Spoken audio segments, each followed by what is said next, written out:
pagkatapos yung mga naririnig natin yung mga mensahe ng mga nagmi-mensahe dito tulad ng ating mga pastor. So siguro naman hindi na mapapaliwala yung ano yung mga ipinahayag ng ano sa tuwing may gawain dito, yung pinapahayag ng ano ng ating Lord. Amen. So ang tanong, nakakasunod po ba tayo sa ano sa kautusan? So bilang isang ano mananampalataya, merong utos ang ating Panginoon.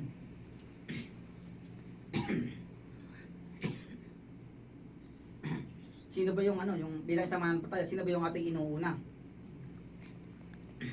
Panginoong Diyos. Ano, yung hindi naman lingid sa atin na tayo ay palaging busy sa ating trabaho, ano po?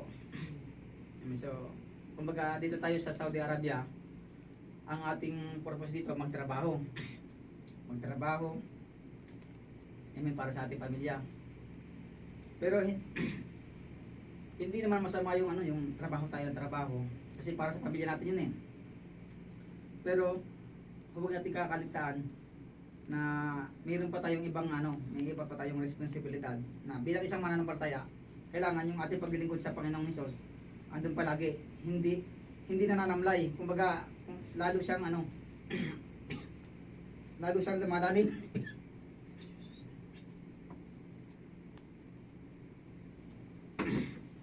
Amen.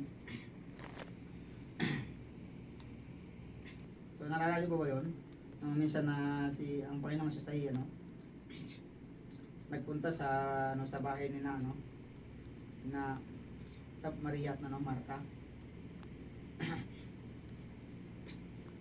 Na kung saan doon ay nangaral ang Panginoong Hesus. Ano po?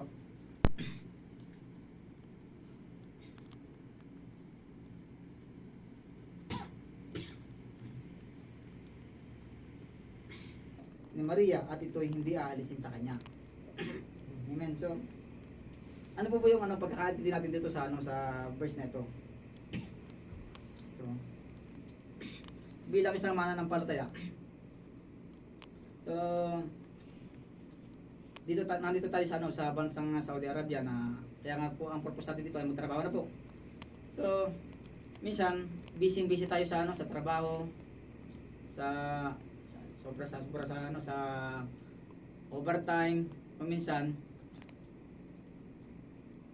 po ba nakakaalala natin ang ano ang ating Panginoon. So sa ating pagtatrabaho, minsan po ba nakakaalala natin ang Panginoon?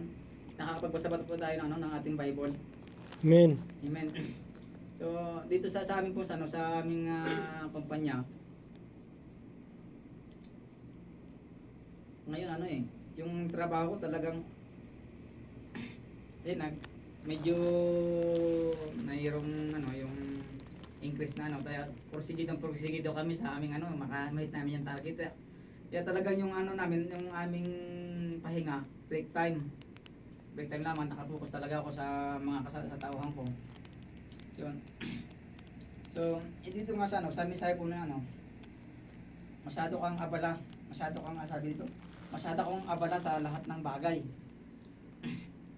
Pero minsan nakakaligtaan na natin yung ano yung hindi po lingid sa akin na hindi ko pinagkakayanan. Minsan talaga nakapagbasa ako minsan sa pag-uwi.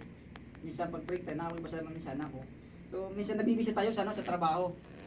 Nakakaligtaan natin yung ano yung na sabi nga magbasa ng ano ng paulit-ulit sa ng Bible para ano mas maunawaan natin ang salita ng Diyos. Amen po ba?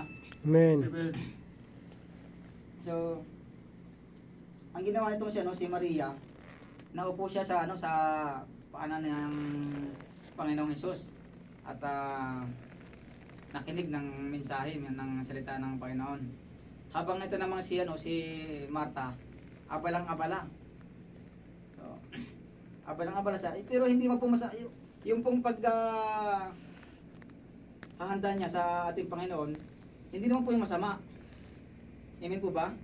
Hindi po masama na bilang isang panauhin na ipaghanda mo ng masarap na pagkain yung ano ng ating Panginoon.